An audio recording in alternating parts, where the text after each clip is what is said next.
आइए आज के इस एक्सप्लेनर में एक ऐसी कमाल की कहानी पर बात करते हैं जो हमें बताती है कि कैसे रामेश्वरम के एक छोटे से गांव से निकले एक साधारण से लड़के ने भारत को एक आत्मनिर्भर एरोस्पेस और न्यूक्लियर पावर बना दिया। हम बात कर रहे हैं डॉक्टर APJ अब्दुल कलाम की। उनकी कहानी सिर्फ एक महान वैज्ञानिक की सफलता की कहानी नहीं है, बल्कि ये संघर्ष, असीम सपनों और एक मजबूत इरादे का ऐसा सफर है जो हम सबको अंदर तक प्रेरित करता है। तो चलिए इस कहानी की शुरुआत करते हैं सीधे एक्शन के बीच से। 11 मई 1998 राजस्थान का तपता हुआ पोखरण। इस बेहद खुफिया मिशन में डॉक्टर कलाम एक गुप्त नाम का इस्तेमाल कर रहे थे, मेजर जनरल पृथ्वीराज। उनके नेतृत्व में वैज्ञानिकों की पूरी टीम ने आर्मी की यूनिफॉर्म पहनी हुई थी और आपस में बात करने के लिए कोड नेम्स का इस्तेमाल किया जा रहा था। अब आप सोचेंगे कि इतना सब क्यों?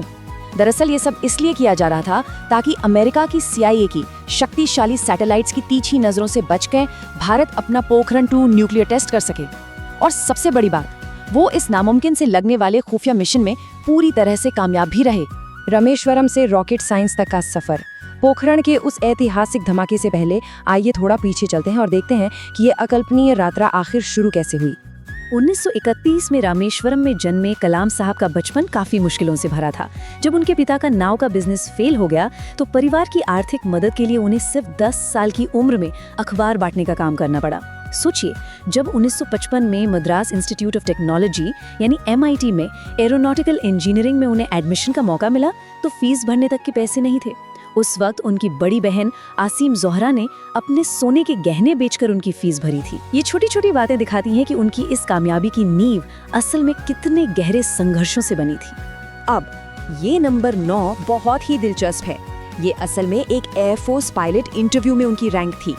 दुख की बात ये थी कि उस इंटरव्यू में केवल 8 ही लोगों को सिलेक्ट किया जाना था, तो सिर्फ एक रैंक के फासले से उनका फाइटर पायलट बनने का सबसे बड़ा सपना टूट गया था। ये एक ऐसा फेलियर था जिसने उन्हें अंदर तक निराश कर दिया। लेकिन कहते हैं ना कि जो होता है अच्छे के लिए होता है। सच तो ये है कि इसी नाकामी ने उन्हें विज्ञान की दुनिया में एक बहुत बड़ी और महान मंजिल की तरफ मोड़ दिया, भारत की मिसाइल शक्ति का निर्माण। चलिए अब आगे बढ़ते हैं और देखते हैं कि कैसे उन्होंने इसरो और DRDO में एंट्री ली और भारत की स्वदेशी अंतरिक्ष और रक्षा तकनीक की मजबूत नींव रखी। यहाँ 1979 की एक घटना से हमें एक कमाल का लीडरशिप लेसन मिलता है। हुआ यूं कि जब भारत का SLV-3 सैटेलाइट लॉन्च फेल हुआ तो उनके मेंटर और इसरो चेयरमैन डॉक्टर सतीश धवन ने एक सच्चे लीडर की तरह मीडिया के सामने सारी जिम्मेदारी अपने ऊपर ले ली। उन्होंने कलाम साहब को बचाया। लेकिन जब ठीक अगले साल 1980 में रोहिणी सैटेलाइट को सफलतापूर्वक लॉन्च किया गया तो डॉक्टर धवन ने सारा क्रेडिट कलाम और उनकी टीम को दे दिया। इस एक घटना ने कलाम को जिंदगी भर के लिए सिखा दिया कि एक महान लीडर नाकामी का बोझ हमेशा खुद उठाता है और सफलता का ताज अपनी टीम को पहनाता है। और लीडरशिप की बिल्कुल वही सीख 3.88 बिलियन रुपए के integrated guided missile development programme यानी IGMDP में भी नजर आई।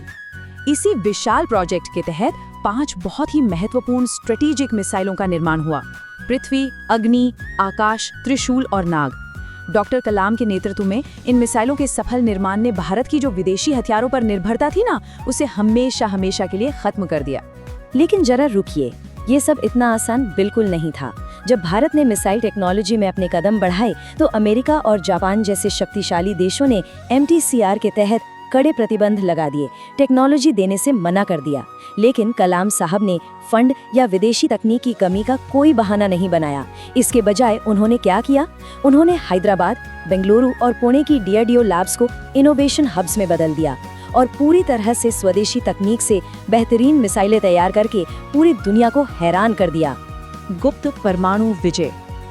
अब इस चर्चा को वापस उनके करियर के उस सबसे बड़े मुकाम पर लाते हैं, चीफ साइंटिफिक एडवाइजर के रूप में उनकी भूमिका और देश को परमाणु शक्ति संपन्न बनाने का उनका वो सीक्रेट मिशन। अगर हम भारत के इस न्यूक्लियर सफर को देखें तो 1974 में स्माइलिंग बुद्धा टेस्ट के गवाह बनने के बाद 1998 में ऑपरेशन शक्ति की बारी आई। डॉक्टर R चिदम्बरम के साथ मिलकर उन्होंने 5 थर्मोन्यूक्लियर और फिजन टेस्ट को कोऑर्डिनेट किया। वो भी तब जब दुनिया भर के देशों ने अंतर्राष्ट्रीय आर्थिक प्रतिबंध लगा रखे थे और यूनाइटेड नेशंस कड़ी निंदा कर रहा था। इन सब के बावजूद इस ऐतिहासिक कदम ने भारत को आधिकारिक तौर पर एक न्यूक्लियर पावर बना दिया। रक्षा के क्षेत्र में उनका एक और मास्टर स्ट्रोक था 1998 में रूस के साथ मिलकर ब्रह्मोस एरोस्पेस की स्थापना करना। इस समझौते में भारत की 50.5% और रूस की 49.5% हिस्सेदारी थी। ये वही जॉइंट वेंचर है जिसने दुनिया की सबसे तेज क्रूज मिसाइल बनाई। सोचिए, जो भारत कल तक हर छोटे बड़े हथियार का आयात करता था, उसे इस कदम ने आज हथियारों का एक ग्लोबल एक्सपोर्टर बना दिया है। लेकिन यहाँ सबसे अहम और खूबसूरत बात यह है कि कलाम साहब के इनोवेशंस सिर्फ विनाश या युद्ध के लिए नहीं थे। उन्होंने कार्डियोलॉजिस्ट डॉक्टर सोमा राजू के साथ मिलकर एक बहुत ही लो कॉस्ट कोरोनरी स्टेंट बनाया, जिसे कलाम राजू स्टेंट कहा जाता है। इसके अलावा उन्होंने हल्के वजन वाले प्रोस्थेटिक्स भी बनाए ताकि गरीब लोगों तक भी बेहतरीन इलाज पहुंच सके और वो सीधे तौर पर इंसानी जिंदगी को बेहतर बना सकें। The people's president. चलिए अब इस कहानी का रुख थोड़ा बदलते हैं और चलते हैं साल 2002 की तरफ, जब सत्ताधारी और विपक्षी दोनों पार्टियों के सर्वसम्मत समर्थन से वो देश के सर्वोच्च पद यानी राष्ट्रपति के रूप में चुने गए। इस दौरान का एक मजेदार किस्सा बहुत मशहूर है। नामांकन के वक्त तत्कालीन प्रधानमंत्री अटल बिहारी वाजपेयी जी ने मजाक में कहा कि हम दोनों ही कुंवारे हैं। इस पर कलाम साहब ने बड़ी ही मासूमियत से जवाब दिया, प्रधानमंत्री जी, मैं सिर्फ कुंवारा ही नहीं बल्कि ब्रह्मचारी भी हूँ। ये छोटा सा मजेदार किस्सा उनकी हाजिर जवाबी, उनकी सादगी और उनके गहरे समर्पण को बखूबी दर्शाता है। उनका ये कार्यकाल पूरी तरह से गैर राजनीतिक था। उन्होंने बच्चों के लिए राष्ट्रपति भवन के दरवाजे खोल दिए और सच में इसे पीपल्स पैलेस बना दिया। लेकिन ऐसा नहीं था कि चुनौतियां नहीं थी। उन्होंने जटिल राजनीतिक फैसलों को भी पूरी निष्पक्षता से संभाला। फिर चाहे वो 21 मर्सी पिटिशंस का मामला हो, विवादित ऑफिस ऑफ प्रॉफिट बिल पर हस्ताक्षर करना हो, या फिर 2005 में रूस में रात 1:30 बजे बिहार विधानसभा को भंग करने के फैसले से निपटना हो, जिसे बाद में असंवैधानिक करार दिया गया। उन्होंने हर जिम्मेदारी पूरी पारदर्शिता और ईमानदारी से निभाई। उनकी अत्यधिक विनम्रता इस बात से झलकती है कि 2007 में उन्होंने राष्ट्रपति पद को किसी भी तरह की राजनीतिक सौदेबाजी का टूल बनने से साफ इनकार कर दिया। और सबसे हैरान करने वाली बात, जब वो देश के सबसे ऊंचे पद से विदा हुए तो उनके पास अपना कहने के लिए सिर्फ 2 बैग और एक लैपटॉप था, बस। ये सादगी आज के दौर में सचमुच बहुत कुछ सोचने पर मजबूर कर देती है। एक अमिट विरासत।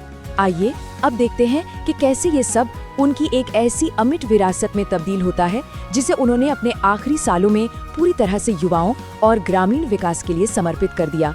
उन्होंने अपना पूरा ध्यान युवाओं का मार्गदर्शन करने में लगा दिया। विंग्स ऑफ फायर और इग्नाइटेड माइंड्स जैसी शानदार किताबें लिखी और इंडिया 2020 का एक बेहतरीन विजन देश के सामने रखा। इसके अलावा उनका प्योरा इनिशिएटिव, ये उनके इस दृढ़ विश्वास को दर्शाता है कि हमारे देश का विकास तब तक पूरा नहीं हो सकता जब तक ग्रामीण इलाकों में भी शहरों जैसी सुविधाएं नहीं पहुंच जाती। और फिर आई 27 जुलाई 2015 की वो तारीख। डॉक्टर कलाम IIM शिलोंग में creating a liveable planet earth विषय पर लेक्चर दे रहे थे और वहीं स्टेज पर अचानक दिल का दौरा पड़ने से उनका निधन हो गया। वो अपनी आखिरी सांस तक ठीक वही कर रहे थे जो उन्हें इस दुनिया में सबसे ज्यादा पसंद था, एक शिक्षक की भूमिका निभाना और अगली पीढ़ी को प्रेरित करना।